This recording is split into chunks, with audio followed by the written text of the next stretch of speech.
about some applause for Katie Riley. She's going to presentation. Welcome, Katie. Take it away. Thank you very much, Eric. So I'm one of the people who called Eric and said, I would like to do a presentation to this group because we are trying to let people know what we're doing. The Children's Opportunity Fund Initiative of Washington County is working to try to get sustainable funding for out-of-school time programs for children in this county.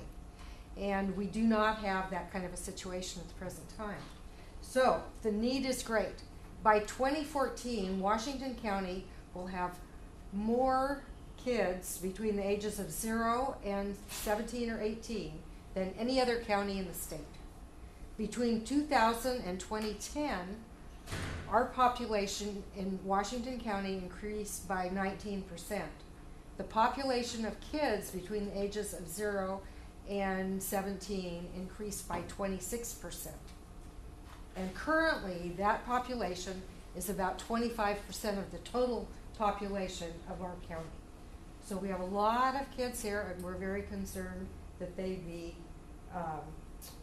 treated right and that they advance. At the same time that we've had this population increase, we've had an increase in child abuse. Between 2000 and 2010, child abuse reports increased by 77%. Now, part of that could be an artifact of people being more aware of the need to report, but it is also probably reflecting different acts that are happening as well. And why are we concerned about that in terms of student success?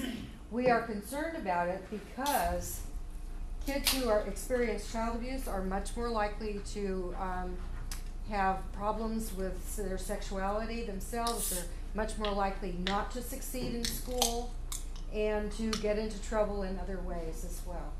So we are very concerned about that too. Child poverty has also increased in Washington County.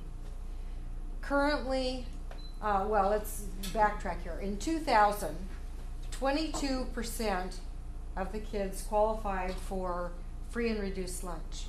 In 2010, that increased to 40%. In 2011, it was 42%.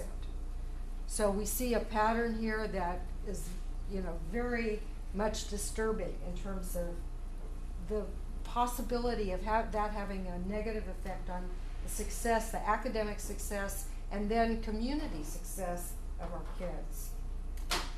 Also, as we know, between the hours of 3 and 6 p.m., if kids don't have too much to do, they end up getting in trouble a lot of times. They might be hanging out at home, maybe with some other kids, just playing video games or something.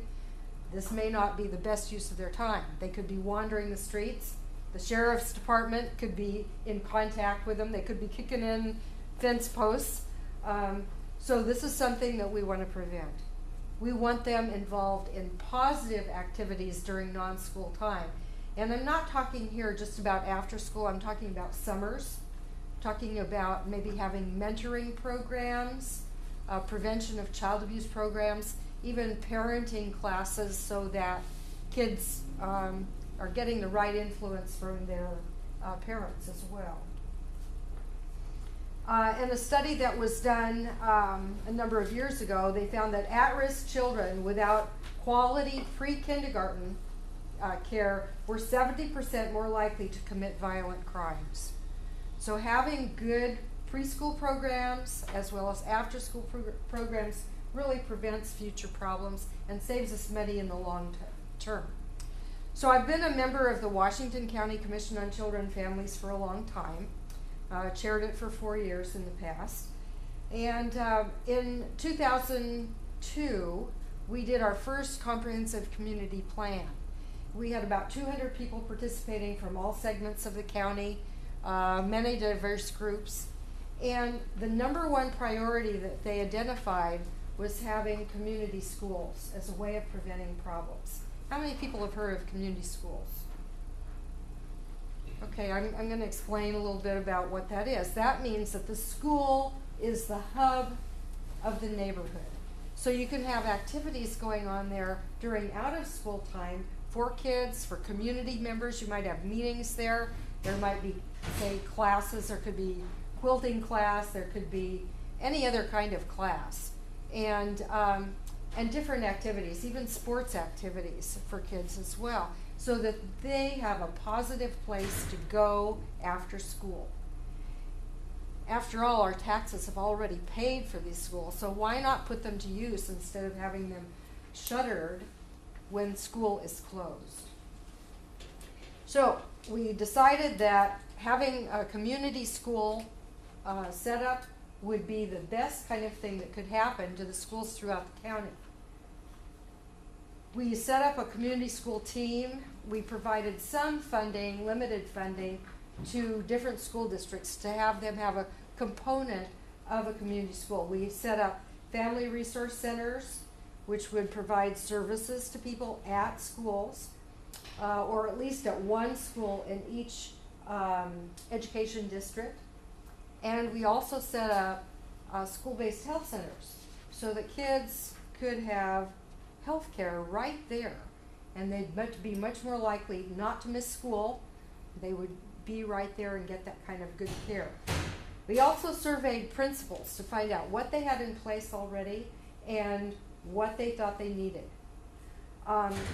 We held a community school summit. There were about 200 people who attended the summit, and there was a lot of interest in terms of having more community schools. And then we had self-identification, like a self-assessment of schools to find out whether they thought that they had components of a community school. And we distributed banners to some of the schools so they could proclaim on the outside of their school that they were a community school. We also prepared models. We did a sample budget, and we also had a sample generic job description of who might be, what a coordinator might do.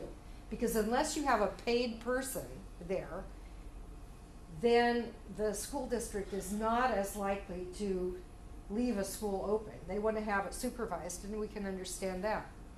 And also what we want to do in a community school is we want to have a liaison with the school personnel so that we're not just providing babysitting, but there's also meaningful activities. So for instance, if a school is studying wetlands, maybe then during the after school program or during the summer they might have projects where they would investigate further, say Tualatin River.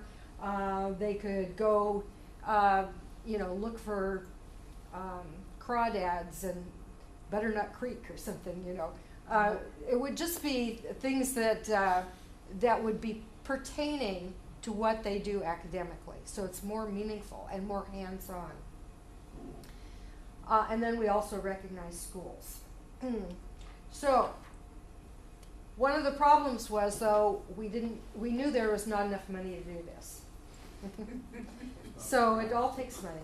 So we decided to look into how we could get sustainable funding, and we founded the Children's Opportunity Fund Initiative Advisory Committee, and started recruiting people to be on that committee, not just the people who are on the Commission on Children and Families. One of the things that happened during this period, however, is that an initiative started at the state level to decommission the commissions and to redirect that money that was being allocated to us, which was largely federal and state money that was passed through, and then we would pass it through to by an RFP process, or request for proposal process, to nonprofits that would actually implement the programs. And so that money would be redirected. So now there's an Early Learning Council and a Youth Development Council. The Early Learning Council will probably keep many of the programs going. Washington County will do a proposal to be an early learning hub. But the Youth Development Council has met maybe only 4 or 5 times. They do not have a written plan. We do not know what they're going to happen. So programs for kids from, say, 6 or 7 years old through 17 are now totally up in the air. The funding that we have allocated to those programs will end in July 2014. We think that the Children's Opportunity Fund initiative in Washington County is a viable alternative to getting us where we want to go. So our vision is that every Washington County child deserves to grow up in a safe and nurturing home, to succeed in school, and to pursue a prosperous adulthood. Our mission is to sustain evidence-based children's programs throughout Washington County. That includes child abuse prevention, community schools, nutrition programs, mentoring, school-based health clinics, and after-school programs. We've looked into various models that could be used to get sustainable funding. There's a federal program called 21st Century Schools, but those programs usually are about 3 to 5 years in length, and at the end of that time, the funding goes away. And some of those programs have been funded here. There's been a program in Forest Grove, there's one in Beaverton, but the funding's going to go away on those, and you still need to have funding for it afterwards. After-school parks and recreation programs oftentimes pertain to sports and don't necessarily involve some of the non-sport programs that would appeal to other kids. Not every kid wants to be involved in sports. So there are other programs as well that we've looked at.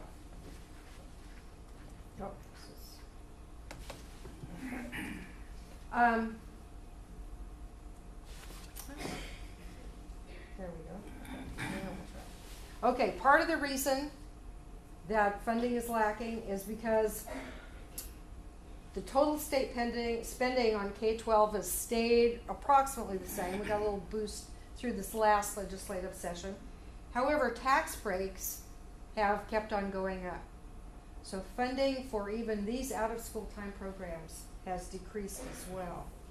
So we looked into other possible funding sources, foundations, federal grants. Like I said, once you have a federal grant, then that ends after a while, and then you're stuck with it, trying to figure out the funding source again. We looked into social impact bonds. This is where people would buy bonds for a particular purpose, such as having a decrease or an increase in graduation rates. And then at the end of that period, if you met that goal, you would pay back the bond. So what's the problem there? The problem is that you still have to pay back the bond. So you've got to have the money at some point. We've talked to cities. We've talked to county people. We're still talking to them. We've talked to the Education Service District. I was on the board for the ESD for a while, and we put in a proposal at that time to have the ESDs be the administrators of community schools. But that was in 2008, and we all know what happened in 2008. Recession hit, and the schools didn't want to spend their money on anything more than what they absolutely had to. We also considered having a special services district, and then we've considered possibility of having a children's levy. In Portland, they've had a children's levy that's passed now 3 times. The last 2 times it passed by 60%, which is very positive. That's very well received there, and that funds a lot of their programs. In Florida, Miami-Dade County, they passed a children's levy, and they're now looking to have that go out to the entire state.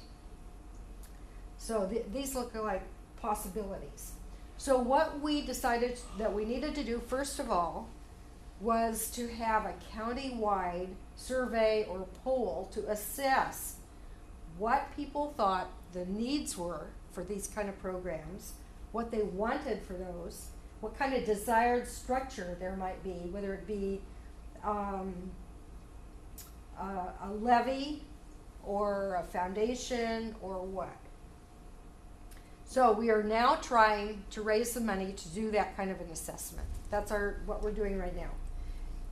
Once that assessment is done, then we would develop messaging, disseminate the information to people. We might end up having to resurvey or not, and then we would prioritize the funding. And our target is 2016, so that leaves us 3 years to get this done. It's not very much time. So how could you help? You could donate to our fund. For the countywide poll, we're trying to raise between $15,000 and about $25,000 actually. And all of those contributions are tax deductible. Impact Northwest, which is a nonprofit 501c3 organization, is our fiscal agent, and so any contributions go through them, and it's basically a pass-through. They're not charging us anything, but all of the contributions are tax-free. You could also endorse the project as individuals. You could participate on our steering committee. Dorila is one of our members. She's been going, yeah. And you could introduce us to other people who might contribute and endorse. We would greatly appreciate it. We have probably close to 60 people and organizations that have endorsed our group already. Could pass that out and yeah, could you take one group? And this is an endorsement form. Here, and if you wish to volunteer, that's great too. These are some of the endorsements we've received to date. Some of the corporations, organizations, individuals. We have had very broad support, including the city of Cornelius endorsed the project 100% unanimously. Also, I've talked to people in Forest Grove City Council, Tigard City Council, happy to talk to additional other people, and I'm now talking to CPO6, and we'll also be talking to other CPO groups as well, just to get the word out, let people know what we're trying to do, encourage your participation, and just want to really let you know what we are doing and why we're doing it, and to ask for your participation in it. So if you want more information or you want to be on the listserv, you can ask me now, you can ask questions, you can call me up, my email's on there. I'm happy to talk to you anytime, and this is my phone numbers here and email, and I'm happy to talk to you. Do you have any questions I could answer at this time? I got one. Sure. I think children are a very good investment. I'm going to premise my question off of this. I have a friend of mine in California who's in healthcare, and at first he was opposed to intervention with pregnant moms, but then he saw that children on respirators, which was one of his tasks in healthcare, was keeping the respirator clean, that over the course of a lifetime, a child that did not get adequate prenatal or initial care would cost the system like $10 or $12 million over their shortened lifetime. So that's the premise of why these investments in our children are essential. And my question is with that premise, is that has that been a narrative or this investment in our children been a message that has resonated in Salem or at the county level, as that it's an investment that pays off in the long haul, because we really do not only save money, but you think about it, if we invest in the education of children and the things that I've heard here that make the education better for the child, the stability in the system. Has it been met with resistance, or has, say, like Salem and Washington County and the powers that be that control the purse strings say, we just don't have any money, sorry, we can't help you? What has been the sales resistance to get moving this forward that you've heard in spearheading this project? Well, some of it has been that there's a lack of money, which we all recognize. Also that there are other priorities. And there's, fear that this might carve into other funding sources. Also, it's difficult when you have a long-term payoff. This is not something, when you're dealing with kids, you might not have a payoff for 18 years or 20 years. It's pretty difficult to do. Right now, the emphasis at the state level is on early childhood, because they think that that's going to give you more bang for the buck, which is very true. It might. The problem is that unless you keep those supports going, you can have further problems down the road. my particular interest is in adolescence in terms of what happens then. And we know that adolescents, their brains are still developing, but their bodies have matured to a point where they're capable of doing a lot more things. So they end up doing stupid things. You know, they're impulsive and they take risks. Well, we want them to take positive risks. You know, we want them to try out for the school play, you know, to maybe try a different sport. But we want to have them avoid the negative risks. And so in order to prevent those kind of problems, you need to have good programs where they can try out the positive things without going off the track and, you know, committing crimes or, you know, doing silly things that are risky for them, negative risky. Yes? You mentioned on your chart you had a category of pre-K. How young would you intend on working with? And if it's really, really young, are you really trying to set up like a daycare center?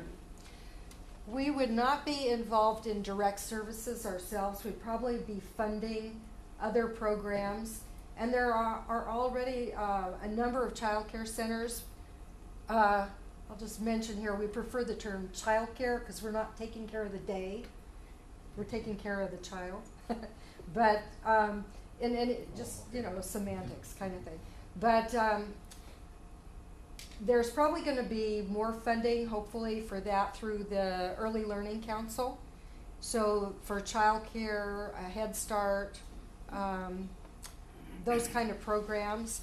So the state's really trying to really work in that area. But, and they're already focusing on like 0 to 6 or 0 to 7 as that focus group. So I don't know how involved we would be in the very early areas. It would depend on what gaps there were. Like the state Early Learning Council are going to award about, I think, 8 or 9 hubs initially. We don't know if Washington County will get an award. It could be, you know, other regions, and Washington County wouldn't even get one. So in that case, our initiative would help out in terms of early learning as well. Just like many other organizations, I can certainly understand how the funding situation is. It's Yeah. not simple, not easy. No, that's not.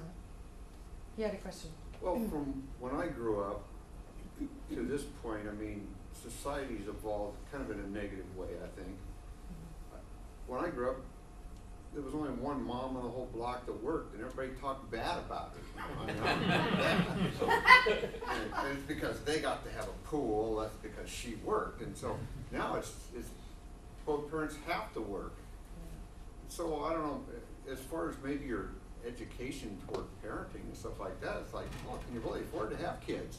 I know there's people out there, but are going to say, I want grandkids, you shut up. But I mean, you know, seriously, I've been through all that stuff, you know, and it's like, you know, you think about it in a period of like 45 years, how much society's changed. And now this is the norm. So what do you see in another 30 years from this group of people that's being raised? I mean, how much farther can we go? You know, we just, like Logan's Run, we send them off until they're 18 years old, and the good ones we bring back or something like that into society. I mean, is that where we're going? It's Soil and Green, we recycle them at age 40. Yeah. Well, yeah, but I mean, you gotta get from that, you know, 18 to 40, you know, so. Yeah. You touch upon something good, but I think that the difference now, and it's addressed a bit here, and it's where I take some issue with you. I agree that, you know, children are the future and we should invest in them, but it's child abuse and child poverty, and that happens with the families. And if that's not changed, then taking the kids to the wetland or having them work at the wetland or whatever else is not really going to propel them except on a case by case.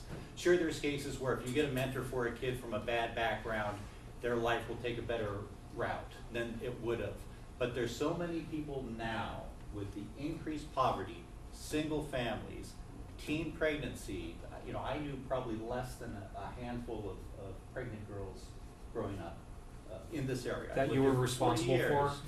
Yeah. It was an older guy at high school. But now, I mean, the statistics are just out of control. And so if you don't address what's happening, and I'm not saying that I have the answer or that you're gonna be able to have the answer, but it's stopping people from having kids too early, stopping the abuse within families, which is very difficult, but that's always existed throughout history. I would venture to say most of our ancestors were whipped a little bit, more than they should have by their, fathers. But all these other things, it seems like it's just throwing money towards that's not going to fix the problem, especially when people are so opposed in this area. I know in Portland you can get them to vote on anything, but in Washington County, it's hard for them to support schools, much less anything beyond it. Well, one thing that you need to realize is that even for kids who are in poverty or have been abused as children, these kind of programs can make a big difference and can turn those situations around. So it's not a matter of throwing money down a hole. It does make a difference, and I'm not disagreeing with you that the economic situation is extremely important, but one thing you have to keep in mind is that there are no silver bullets, and that what you have to do is work on many areas at the same time.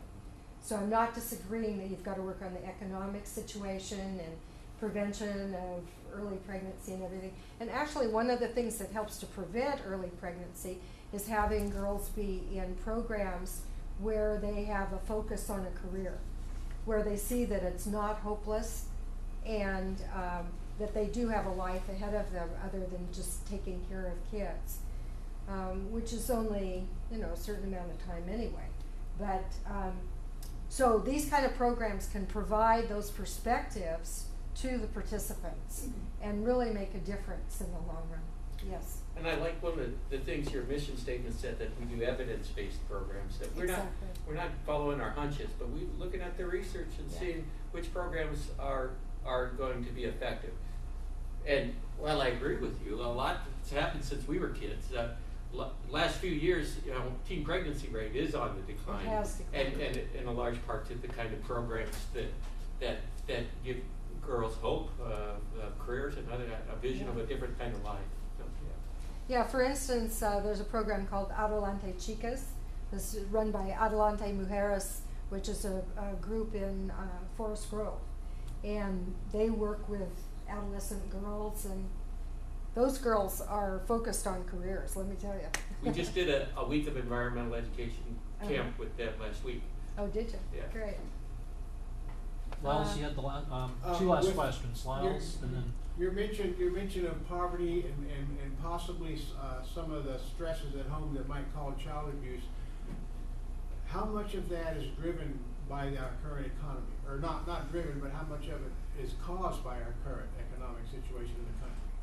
I mean, if both parents don't have a job, even if both parents work, and they're supported by welfare, that doesn't make things easy within the household.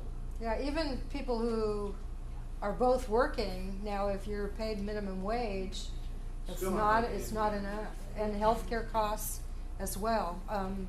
It is a big problem. However, it's difficult to say this causes that. It may be an influential factor, but it's impossible to say it actually causes it. Yes. I know things aren't set in stone, but what kind of bothers me a little bit is that you're putting into this investment, and what about all of a sudden the monies people get drawn back, and then these kids are just left with where they're in the program, they're doing good, and now they're going to be going back to what they had before, because where do they go? Right. It bothers us greatly, and so when we were told that the Commission on Children and Families was going to go away at the end of December this year, and the money was supposed to end in July of this year, but there was lobbying done at the state legislature, and they agreed to extend it for one more year. But still, that's just one more year, and we don't know whether anything will come back to Washington County or not. Because to me, that would make a big emotional impact on Yeah. a child.